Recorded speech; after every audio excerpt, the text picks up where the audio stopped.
Hi, welcome to A Foreigner in the Philippines, and I wanted to see if I could shed a little more light on relationships.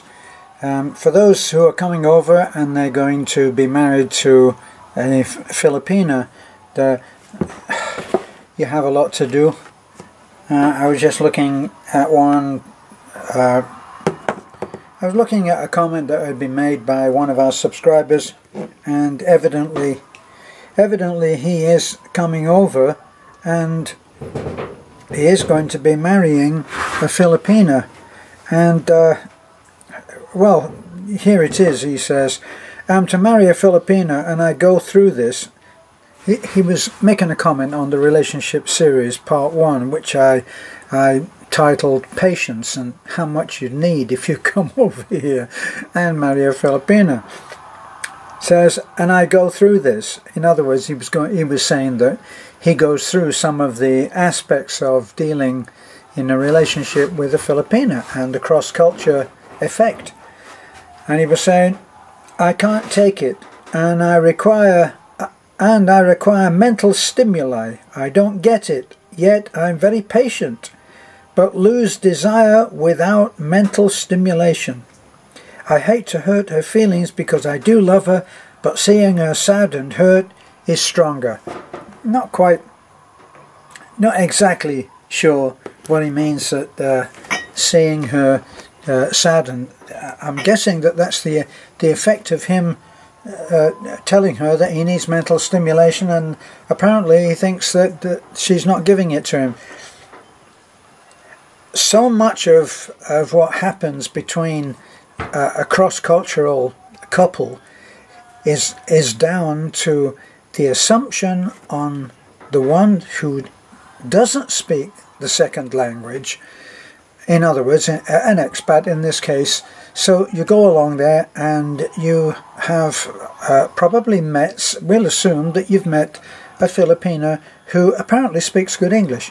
Now, this is the problem, is that although they speak good English, they don't speak as good English as you think. So you're making assumptions based on understanding having been met. And very often you are sadly lacking on understanding from her.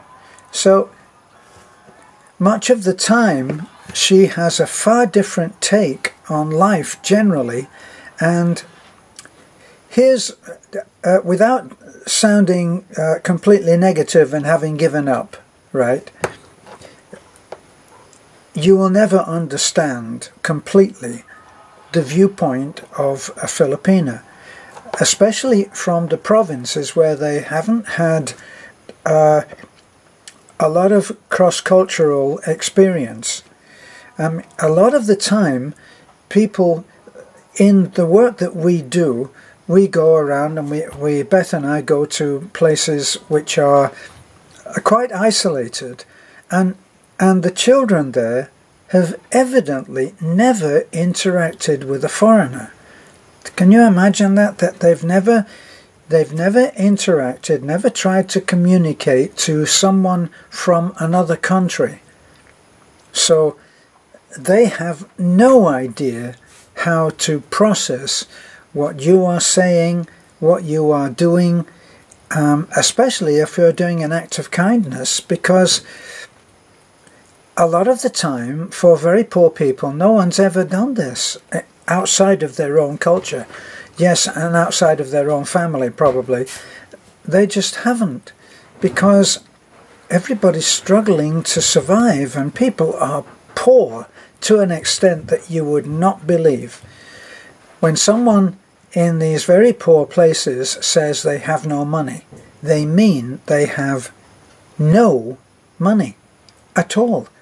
Now, if you're an expat, if you're a foreigner living in a foreign country and contemplating coming over, you'll already be looking at a great deal of money to buy a ticket to come over. You're going to have to support yourself when you get here. Hotels, obviously some entertainment. You're going to be buying stuff for families, presents and gifts. You're talking about probably a colossal amount of money when viewed from the viewpoint of a poor Filipina, Filipino either. Those people around your girlfriend, fiance, wife-to-be, and they're looking at you and you are rich beyond belief. One of the first indications is that you're here. You were able to come from a land that is so far away, in not just in miles, but in understanding. Like, for instance, it's part of the Filipino psyche. It's almost genetic, it's almost biological. Americans are rich. Are you American? You're rich. It's a given. And all of the evidence is there for them to assume this and be correct. Because if you come over here and you don't have to work, you're rich. Nobody here who is struggling to survive can afford to not work. They're all scrambling for work. They're all taking jobs which will take them away from their family, away from their children, away from their mothers and fathers, sisters and brothers, and going and working in a strange land where quite possibly they will be abused or badly treated, or certainly, say at the minimum, not respected for the fine people that they are. So understanding is something that not only are you going to need a great deal of, but the people that you mix with are going to have to do that too. I'm working on a project now on a desk, which you may have seen the videos on, and I actually made a rueful kind of joke about the fact that I'm being laughed at because of what I'm doing. Now, there's no reality on the fact on the side of the family who are looking on at me doing the work, and I've made a desk which I probably couldn't have bought outside except for a great deal of money, and I don't know where I would find it. I've made it custom to the job that it's going to have to do. Now this is done on the basis that I used to be, in my employing years, I designed and built furniture, and I did that to custom, and the money that I charged there was not a huge amount of money. But if you brought that same money from one of the desks that I designed and built in say, the US, I would be able to retire for quite a nice amount of time, and would be extremely rich in the viewpoint of the people here who are struggling to make a living. So when you come, it's not just patience, it's understanding. And the understanding comes in trying to realize just how far the culture gap is, between just how great. It's not just a little thing, it's not just a small misunderstanding. The difference is like a Grand Canyon.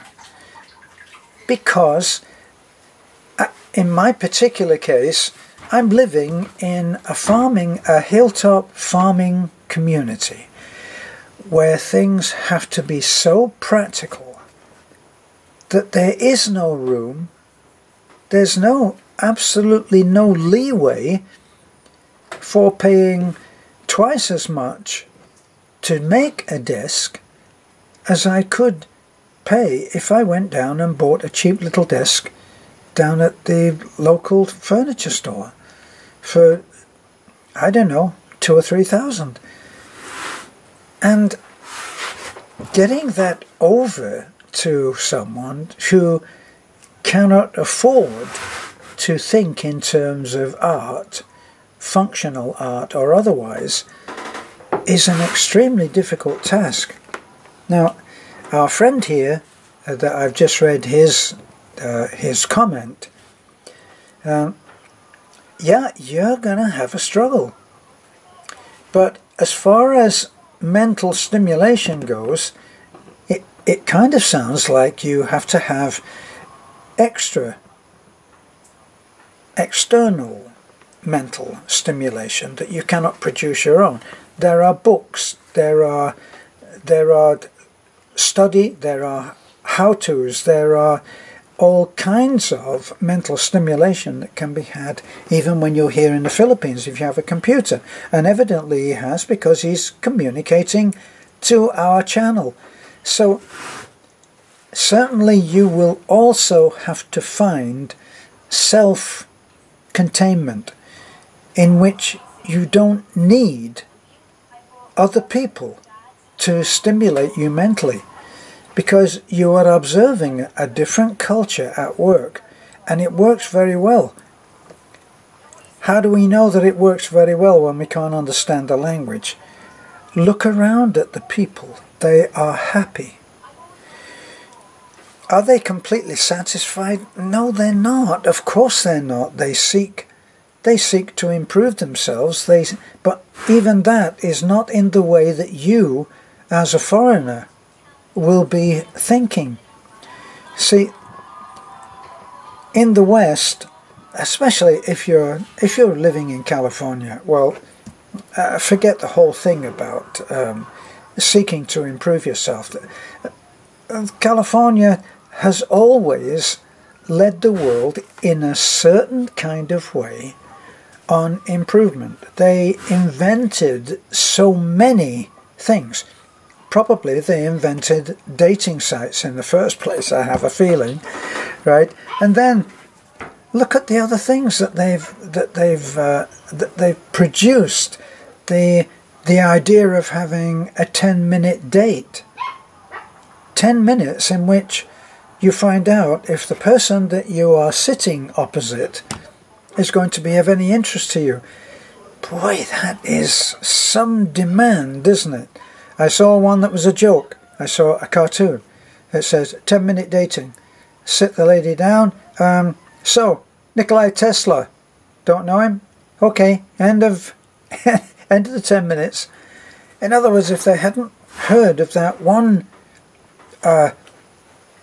scientist who we actually enjoy probably 100 or more of his inventions that he probably hardly gets any recognition for, and that would be all that that person would know in order to say no thanks, not interested.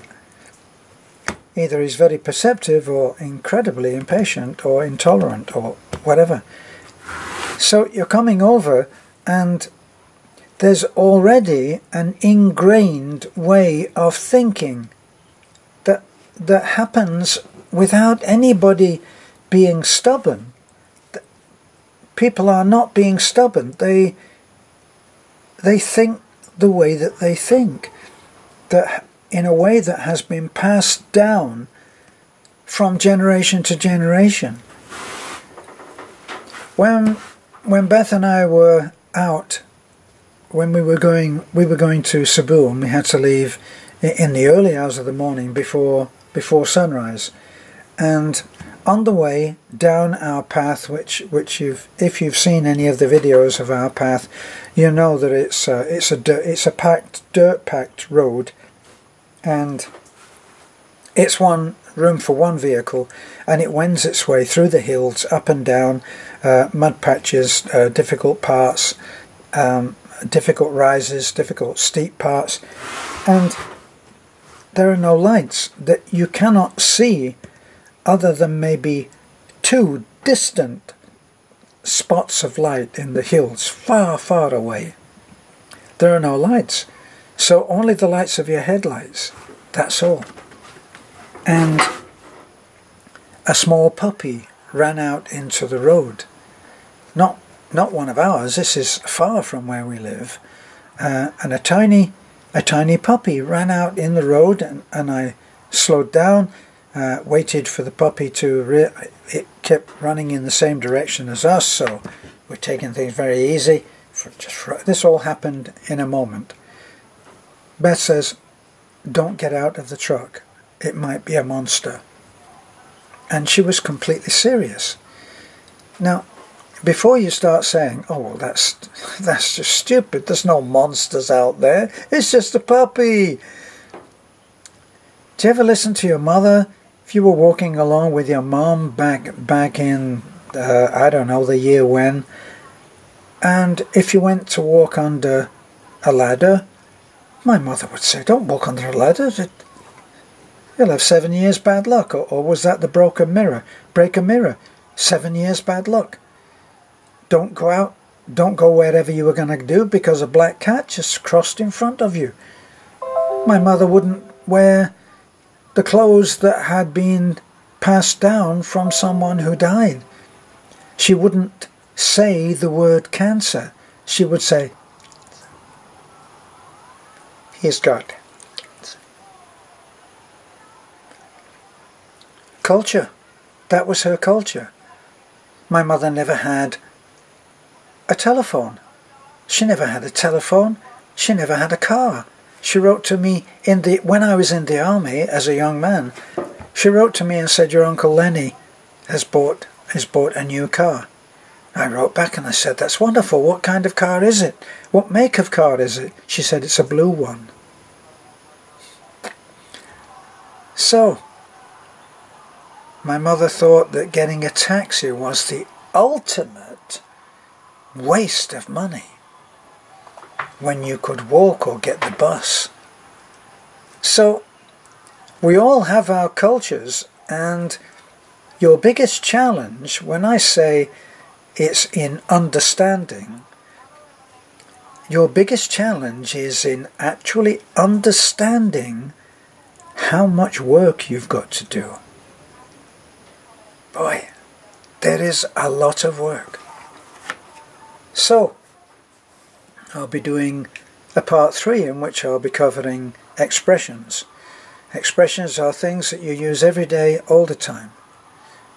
We use them ourselves. I mean, if I was having a difficulty and I was complaining to you, you might say, "Well, that's life." What does that mean to anyone who doesn't speak English? What is life? See? I might say, "It's difficult, but that's the way the cookie crumbles."